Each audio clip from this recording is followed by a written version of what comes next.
Apa itu perlembagaan?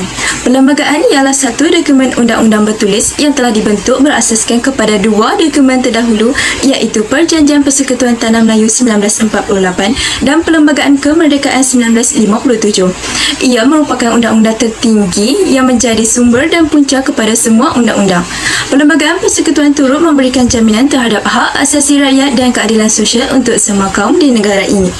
Selain itu, ia juga menjamin keadilan dan kerjasama antara kerajaan persekutuan dan kerajaan negeri. Seterusnya, saya akan meneruskan perkongsian saya mengenai peranan perlembagaan persekutuan dalam masyarakat di Malaysia. Yang pertama adalah untuk mengukuhkan perpaduan antara kaum. Kita telah sedia maklum bahawa di negara ini terdapat pelbagai jenis kaum, bangsa dan agama. Oleh itu, dengan wujudnya Perlembagaan Malaysia, hak dan kebebasan warga negara akan terjamin. Sebagai contoh, setiap warga negara berhak untuk menganuti agama masing-masing dan saling menghormati antara satu sama lain supaya tiada diskriminasi yang timbul sehingga menyentuh sentimen perkauman.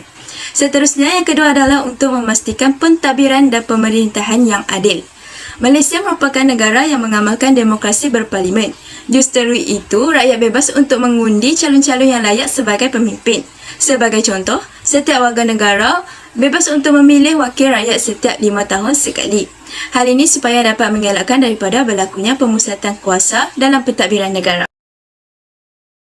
Apa pula sumbangan perlembagaan persekutuan dalam menghasilkan keharmonian dan keamanan dalam masyarakat di Malaysia?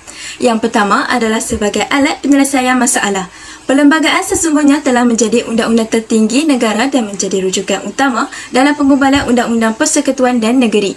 Selain itu, perlembagaan juga menjadi rujukan untuk mengenakan sesuatu hukuman kepada warga negara yang didapati bersalah. Contohnya, seseorang yang melakukan jenayah pembunuhan akan dikenakan hukuman setimpal kerana di dalam Perlembagaan Perkara 5 iaitu kebebasan diri telah dinyatakan bahawa tiada seorang pun boleh diambil nyawanya atau dilucutkan kebebasan dirinya kecuali mengikut undang-undang. Seterusnya, yang kedua ialah dapat mengekalkan hak keistimewaan golongan bumi putera. Dalam Perkara 153 Perlembagaan Malaysia, hak keistimewaan yang disebut merangkumi jawatan dalam perkhidmatan awam, beasiswa, pendidikan, perniagaan dan kemudahan khas yang lain. Sebagai contoh, Suruhanjaya Perkhidmatan Awam Malaysia SPA menawarkan kekosongan jawatan kepada golongan bumi putera iaitu Melayu, Sabah dan Sarawak. Kesimpulannya, Perlembagaan Malaysia adalah undang-undang bertulis yang banyak memberikan faedah kepada rakyat, pemerintah dan juga negara. Oleh itu, rakyat Malaysia haruslah bersyukur dengan adanya perlembagaan persekutuan yang dapat menjamin hak asasi dan kebebasan rakyat. Selain itu, rakyat Malaysia juga perlulah mencapai kesepakatan dan perpaduan yang baik seperti kata pepatah, bersatu kita teguh, bercerai kita roboh.